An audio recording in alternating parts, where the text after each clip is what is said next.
Okay, this is a video to talk about Noelle's Polaroid camera. So here is what her camera looks like.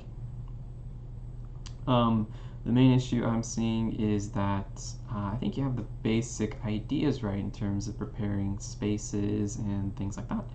But in this case, I think you probably started off with too high of topology, and some things would have been easier to make almost separately, so modeling them as separate objects and then figuring out how to weld or combine them together.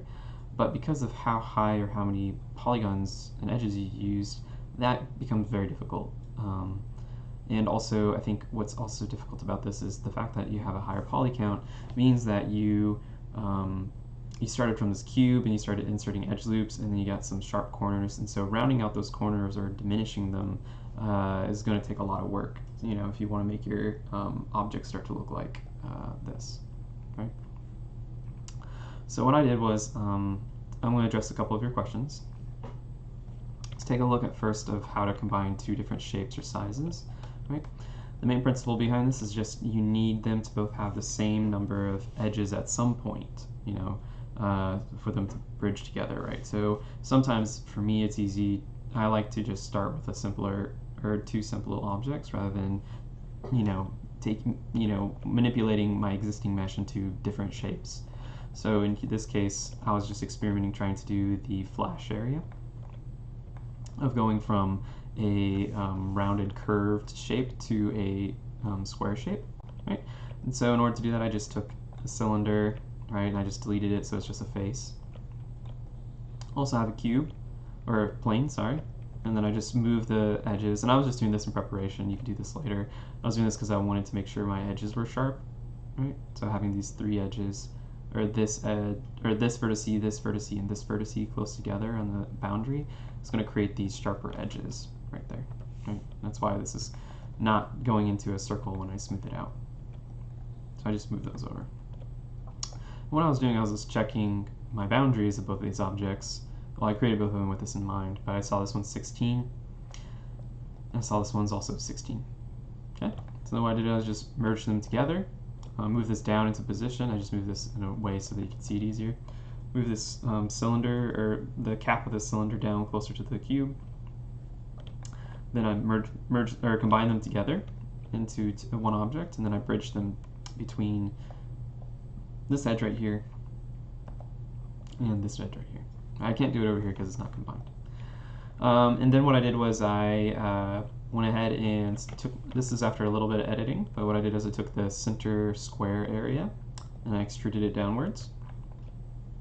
Added two new edge loops here and here just to hold this as a sharper edge right here.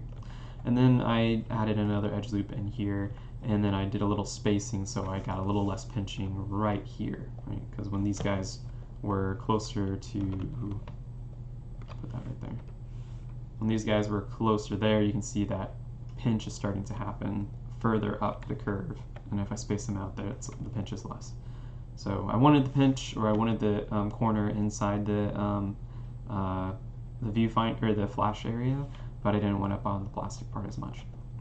Then I was preparing this, and then I realized this is probably not how I would approach it, you know, for the main body. So what I did is I went ahead and tried to think about what I would do for making the body again. So what I would do is obviously take a look at this. The main feature that's going to be difficult to get is this mostly square, but it has very rounded corners, right? I'll worry about this dip right here in a second. I mostly just want this rounded corner going from, I guess I don't have a screen drawing tool.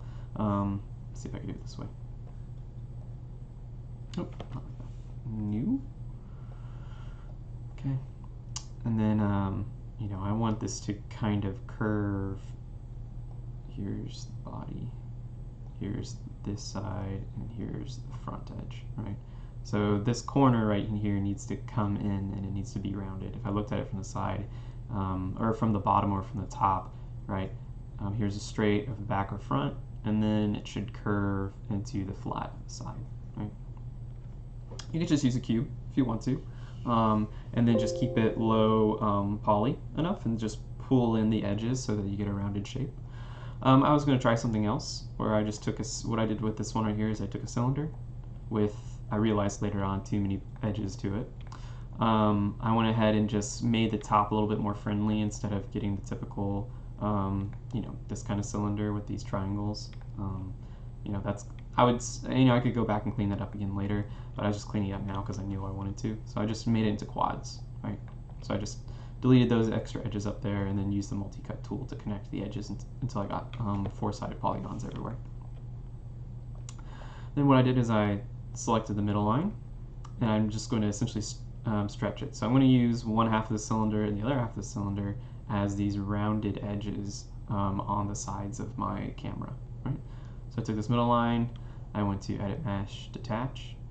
What that does is it just makes these, okay, I have this, it's not going to work in this case because I didn't do the bottom, so let me go ahead before I do that. I'm not going to worry about the bottom too much just because I'm going to at some point add a center line like this and then mirror the top and the bottom. What I just did is I just grab this, right, and then I'm going to shift right click, go to Attach Components, or go to Edit Mesh, Detach Components, and I grab one half, space it out to the thickness or the length of my camera, go back to Edge Mode, select those edges between those two halves, and then I'll bridge them again. Okay, and then so now what I had was I have this relatively flat front and back, but then I had this rounded edge for the grip. And let's take a look at the reference. And it flattens out a little bit more, so I actually went back and edited that a bit. So what I would do is go back into Maya, and then what I did was I grabbed these edges here, and then I just kind of flattened them out. Oop, I grabbed the wrong thing. There we go. So I just kind of flattened them out like that, and maybe I space them out like this and pull them in. And for the time being, I'm just going to add this so you can see the effect it's having. Let's turn it off. Right. And I'm already, because I was moving those around and goofing around with that a little bit, I'm starting to get like uncomfortable edges and bumps right there, or ridges. So what I need to do is I need to spend a little bit more time editing these guys right here so that this curvature here is better, right? I just pull this out and then take this one as well and then pull that out. And that's better. If I really wanted to, what I could do is I could take this edge, this edge, this edge, this edge, this edge, this edge, this edge, this edge, all these ones, and then just try, I could try, oh, okay. It's not going to like that. Maybe I have to do it this way.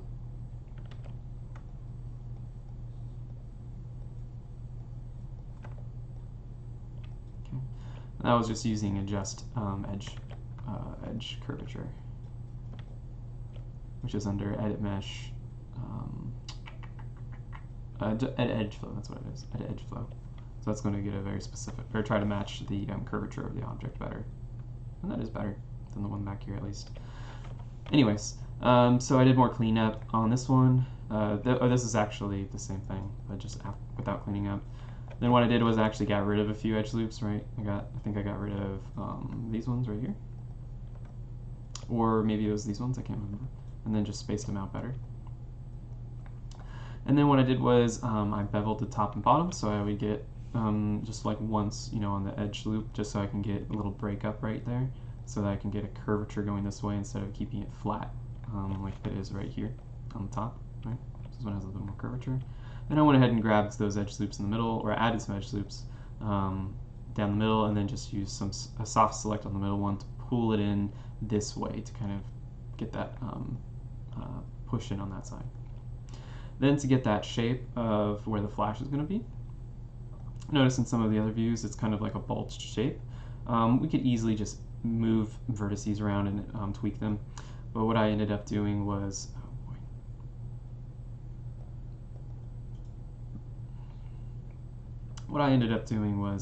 I took a cylinder, I kept it pretty low, right, and I tried to match it, the subdivision levels to how many I have here, right. I put them in place. I prepared the hole, so I deleted the edges where they're going to bridge across, right, where I'm going to connect them. Then I bridged them, combined it and bridged it. I'm not worrying about the back side because I'm going to mirror it in that direction in a little later. And so what I did was I just used bridge and I just kind of slid around some edges, just made them kind of like the right thickness or tapering that I wanted, you know, some of them closer together, some further apart so I can get softer, harder edges. There's definitely some not as good areas that I would want to kind of play around with, like right here. I don't like this really strangely shaped polygon, right? This is like a non-flat polygon, which is, you know, it's kind of bent in multiple axes, and so that's not great. And I also have this pole right here, which is kind of annoying, but for the most part it looked okay, right? I didn't really spend that much time playing with shape, right? I want to get this so that this face right here was more ovular, you know, so I get that oval shape. I'm not worrying about that so much. And then I kind of did the same principle I did over here, but this one what I did was I just extruded it inwards, and then I flattened the edges out. So what I did was just went like this, scale down, then what I did was I flattened it like this all the way around. I'm not going to spend too much more time talking about that. Okay, and then I just cleaned it up a bit. And here I'm just showing the difference between creasing, right? So I tried to sharpen this corner right here with creasing versus actually adding new edge loops. Adding new edge loops is tough because you'll notice when I add a new edge loop, it tends to, if you're putting it on a curved surface, if you're not using edge flow, what it does is it flattens that edge a bit, right? And we don't want that. So what I did was I inserted 2 new edge loops, and I just made sure to adjust the edge flow, so it took a little bit of cleaning up. But it tends to make the normals here a little bit better. You can see right here we're getting some weird stretching across that way. Okay, so hopefully that answered some of your questions. Yeah, I'd say keeping it pretty low and just focusing on the main shapes, and then taking these kind of like broader approaches of combining shapes and objects together kind of made it easier for me to approach. I also tried to do what you were doing in yours, where making this like a circular shape on this surface for this kind of extrusion. Let's go back to out here, because it does bulge out, but it was such a subtle bulge that was something I was thinking I could just do later on with with some soft select and pulling it out. Obviously, when we want an actual circle topology here, which we would kind of do the same approach we've done with combining shapes or doing booleans in any other situation, like what we did earlier, like what we did with the flash, so that we can go and manipulate from. Okay, let me go ahead and pause this recording really quickly. Okay, and so yeah, the only other thing I think that I didn't cover was the opposite sides of the viewfinder. Said the front and the back of the viewfinder on both opposite sides are different, and I think that's probably going to be the easiest thing probably one of the easier things to do, because just like I was doing with the flash, you just kind of think about how those shapes are going to transition and just making sure you have the same edge or the right topology in place. Sometimes it's easier to start from 2 separate objects and combine them together, or maybe you want to do something like, you know, taking a circle and making it square, like I was starting to do here, right? And squaring that out, or taking something that is square and then doing something like circularize, right, to make it circular. And then obviously I'll have to start playing around with the topology and moving it around and spacing things out, but it's the same principle in both cases. Is you just need the you can go from like a square shape into a round shape, or a round shape into a square shape. You just got to have the right topology in place and kind of prep it. And so sometimes, like I was showing over here, I like to do that with separate objects, you know, 2 separate objects here, or 2 separate objects here, or just modifying your existing topology. Okay, so hopefully that gave you some ideas of how you can approach this.